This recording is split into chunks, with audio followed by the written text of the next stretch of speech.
It's official. The UK economy is in a recession. And I wish I had better news to share with you for the weekend, but it is what it is.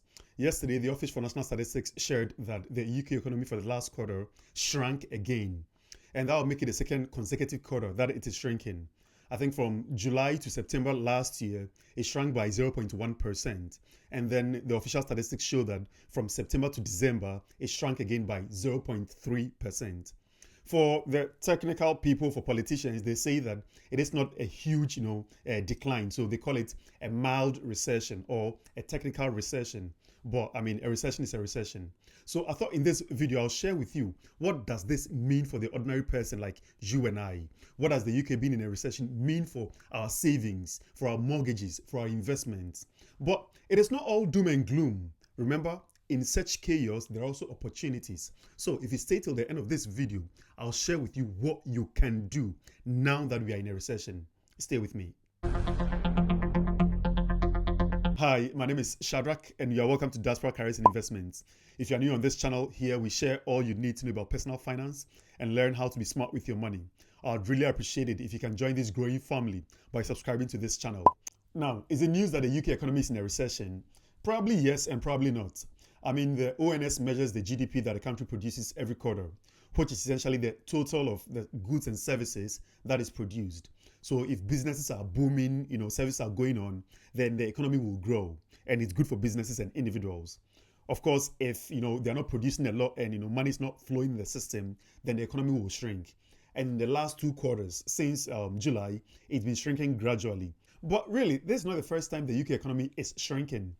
In 2008, during the global financial crisis, the global economy, shrank by 6, and that went on for I think a year and a bit. So the waves was felt throughout the world, even in Africa. So that was generally a bad time for the world. But this time, people are calling it a mild recession because it only dropped by 0.1% in the previous one and then 0.3%. So still under 0.5%, but still businesses may react and individuals will feel the shock. So this will have implications, of course, for families. And so we need to know what you're going to do about it.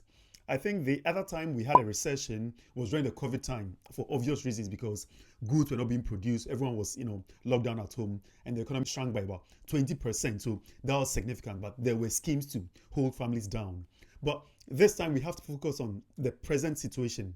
What does this mean for individual savings, investment, for mortgages? How can we prepare ourselves for it? As I've just explained, the current recession is only dropped by 0.3% compared to the 6% that we experienced in 2008. So of course, on the scale of things, these are incomparable. And for many people, a 0.3 shrinking in the economy may not really affect their day-to-day activities, particularly in the current climate that we find ourselves, whereby inflation is easing, interest rates are a bit good, and generally wages are going up by about 6%. So people may actually be feeling that they may have a bit more money. But of course, with businesses reacting, what you would notice is that you begin to, feel the cost of living crisis that we've been experiencing for a while, maybe a continuation of that. So there may be some little shocks there. But of course, the real impact comes when businesses react to this. Businesses may, be adamant to hire new people because if the economy is generally shrinking, they may not want to hire new people, or they may be careful about increasing wages any further. So there's not really a great time to be expecting, an increase in wages and all of that. But of course, none of these makes sense except if you translate it into your own life. For individuals, it means there's a time where you want to make sure that your job is secure. You want to make sure that your side hustles are on point, that you are making extra streams of income, because if the shocks do pass through things, then you may feel it. So having some extra cushions will be good for you. What does this mean for savers? For savers, it may be a good time to shop around to see if you can get a good deal to lock some money aside if you have some spare money to lock for a while. Because what we've seen in the last couple of years is that interest rates have been rising with rising inflation. And of course, that was the intention, that it sucks up some of the money in the system, that we all put the money in the bank and then earn some interest to beat down inflation. I think currently an easy access account can pay up to about 5.1%. Skipton is paying about 5.5% on some accounts. So generally, it's still good. But with threats of or with recession in sight, what the Bank of England may do is that they'll cut down the base rate in order to boost the economy. And of course, if they cut down the base rate, the banks, would also cut down on their interest rates. So this is really a good time to see around if you can get some good interest rate to lock some money if you can. That way, when interest rates drop, at least you are secured for the next, year at least on a high interest rate. But when you're locking some money aside, make sure that it's money that you can afford to lock aside, because if things should take a downturn and get even worse, what would happen is that you may need that extra cash to keep you buoyant a bit. So you don't want to, lock all of your money. You still want to have, some cash on the side. So that is what I will be doing. I'll be shopping around for some good interest rates. I'll put a link in the description box below for some of the good interest rates at the moment. Do check it out, and there are some good offers while they last before, they are taking off in the next few days. What does a recession mean for mortgages? And here there may be some good news, but it's still very early days. Generally, with a recession, one thing about borrowing is that the banks will be quite strict. They will tighten things up. They would increase their criteria for who they give loans to, because they want to make sure that it's somebody who can afford. So generally, access to mortgages may be hard on that side of things. So really, it's a time where you want to make sure that your account is clean. You are in a good standing. Your credit score is doing well, so that you'll be eligible for loans or mortgages from banks, even though it may be a bit harder. But really, the good news lie in the mortgage rates. I think for a long time, mortgage rates in the UK were very low until post-COVID, interest rates rose, and currently, mortgages are about 5 point something percent from under 2%. So people have been hammered for a few years now. But for those of you whose mortgages may be coming to an end or are now looking for mortgages, now may actually be a good time to get an agreement in principle. Because with declining, interest rates, mortgage rates may also come down in order to boost, encourage people to come for more loans to boost the economy. And there is the opportunity. When mortgage rates come down, then you can get a good deal. But I'm saying get an agreement in principle now, because who knows? It's still early days, like I said. We don't know how it's really going to be. But if you get an agreement in principle now, it's often, secured for, I think, 3 months or 6 months, depending on the bank you go to.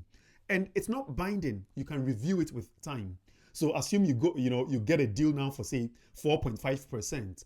And over the next couple of weeks or months, it gets better. You can get a mortgage advisor to review that for you to even get a cheaper deal. But if it was to take a downturn and get worse, then it means, at least you are locked in a better deal. So really, for mortgages and those who are looking into buying a property, this is the time you want to, get a deal, an agreement in principle. Lock it down, hold it, and hold your cash. Cash will be king in this time when people are struggling, when the economy is struggling and people are selling. You can get a good deal on a house. Finally, what does a recession mean for investments? And this is a real tricky one, because generally a recession is not good for investors or for investments generally. But this time, it is not a global recession. It is the UK economy that is in a recession, and the US economy is doing quite well. So depending on where your portfolio really is, or where the most of your portfolio is, you may actually not feel that shock. For example, if you hold the S&P 500 portfolio, which is based in the US, you may not feel that. Another point is that these statistics for the recession is backward looking. Remember, it's based on statistics from October, November, December. As well as even from July last year. So at this point in time, when we are saying the UK is in a recession, these are statistics based on last year's figures. And for majority of investors, they are not looking at what happened in the past. They are looking at what is happening now and what they foresee happening in the future. So that is what really would dictate where people put their money, where they are going to invest. So really, that is a tricky one there. But again, it is the UK economy that is in a recession, not a global economy. So if your portfolio is fairly diversified, then you may not really feel that shock. And even if you are, you hold a lot of UK stocks, what would happen is that you would have experienced that in the last year rather than, what is being forecasted. Now, here lies an opportunity. There are many experts who are arguing that because of, the perceived recession and all of that, UK stocks are currently undervalued. So that may be an opportunity for people to buy, into the UK stocks with the hope that when things get better and the economy recovers, which it certainly will, at some point, then you are in a good place because you would have made the profits. I guess in the grand scheme of things, having a diversified portfolio means that you may not necessarily have to bother that much. And clearly, my, stocks are still performing over 14%. So yeah, we may be in a recession, but I hold, a lot of, US stocks. I think on a global scale of things, the US, market makes about 70% of the global stock market, and the UK economy makes up only, about 4%. So, point is, you still want to continue investing. You don't want to, in fact, the best thing for you to do now may be to actually tune out of all this noise about recession, because it can actually make you panic and sell at the wrong time. But if your strategy is time in the market, then you don't care about these temporary fluctuations. It doesn't bother you. You continue to do what you do. You continue to invest as you would normally, because yours is a long-term game. You are looking at 10 years, 20 years. So what is happening in the last 6 months really doesn't, phase you that much. And that is exactly what I'll be doing. I'll still keep, DCA, dollar cost averaging, putting in the same, amount of money that I've been investing, and then be monitoring things. My goal is for the long term. It's not for these temporary, these temporary fluctuations in the market. So anyway, do let me know in the comment section what you feel about this. Are you already feeling the hit of this recession if you're in the UK? And what will you be doing? What will you be changing, in the face of this news about a recession? Well, I pray that, things go well and we get out of this very soon and the economy picks up quite quickly. Until then, I hope you can seize opportunities when they present themselves. I hope I've served you all today. God bless and adios.